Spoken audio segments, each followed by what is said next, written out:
검찰 인사를 둘러싼 이른바 총장 패싱 논란에 대해서 박성재 법무부 장관이 충분한 협의를 거쳤다면서 대통령실 개입 의혹을 일축했습니다. 이창수 신임 서울중앙지검장은 첫 출근길에 김건희 여사 수사에 지장이 없도록 법과 원칙대로 하겠다고 밝혔습니다. 취재기자 연결해서 내용 들어보겠습니다. 신지원 기자. 네, 서울중앙지검입니다. 네, 검찰 인사 논란에 대해서 박성재 장관이 입장을 밝혔군요. 네, 박성재 법무부 장관은 오늘 출근길 기자들을 만나 이원석 검찰총장과 충분한 협의를 거쳐 인사를 단행했다고 밝혔습니다. 앞서 검찰총장이 인사 시기를 미뤄달라고 요청한 것으로 알려졌는데 이에 대해서도 언급했습니다. 총장과는 협의를 다 했습니다. 그러면 시기를 언제 해달라고 하는 부분이 있었다고 하면 그 내용대로 다 받아들여야만 인사를 할 수 있는 겁니까? 그렇지는 않지 않습니까? 또 대통령실이 이번 검찰 인사를 주도했다는 의혹에 대해서는 취임 후 인사 필요성이 있어서 자신이 주도했다고 밝혔습니다. 후속 인사에 대해서는 1차장부터 4차장까지 모두 비어있는 중앙지검 수사에 공백이 생기지 않도록 하겠다고 밝혔는데요. 이르면 다음 주쯤 김건희 여사 관련 수사를 지휘할 차장 검사들이 새로 임명될 것으로 보입니다.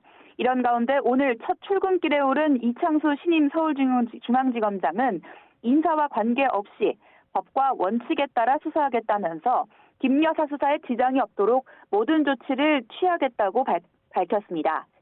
또 신속한 수사를 지시한 이원석 검찰총장과도 잘 협의해서 사건의 실체와 경중에 맞는 올바른 판단이 나올 수 있도록 하겠다고 설명했습니다.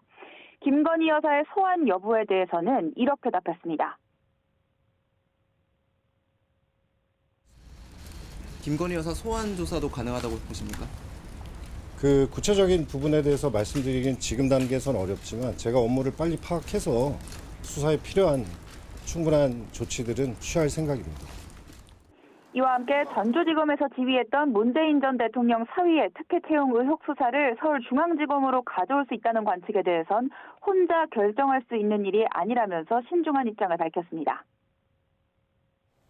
네, 그렇다면 앞으로 김건희 여사의 명품백 관련 수사 어떻게 진행될까요? 지난 9일 첫 고발인 조사를 시작했던 검찰은 지난 13일에는 김건희 여사에게 명품 가방을 건네고 몰래 촬영한 최재형 목사를 피해자 신분으로 소환했습니다. 지난해 사건이 접수된 뒤 처음으로 진행된 조사였는데요. 사건의 핵심인 직무 관련성과 관련해 최 목사는 취재 목적으로 가방을 제공했다는 취지로 진술한 것으로 전해집니다.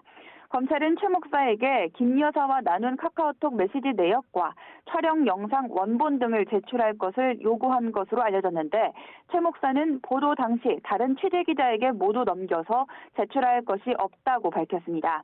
서울중앙지검 지휘부 공백 속에 검찰은 일단 예정대로 오는 20일 서울의 소리 백은종 대표를 고발인으로 불러 조사할 방침입니다. 이르면 다음 주쯤 새 지휘부가 임명될 예정인데 김건희 여사 소환 여부를 어떻게 처리할지가 관건이 될 전망입니다. 지금까지 서울중앙지검에서 전해드렸습니다.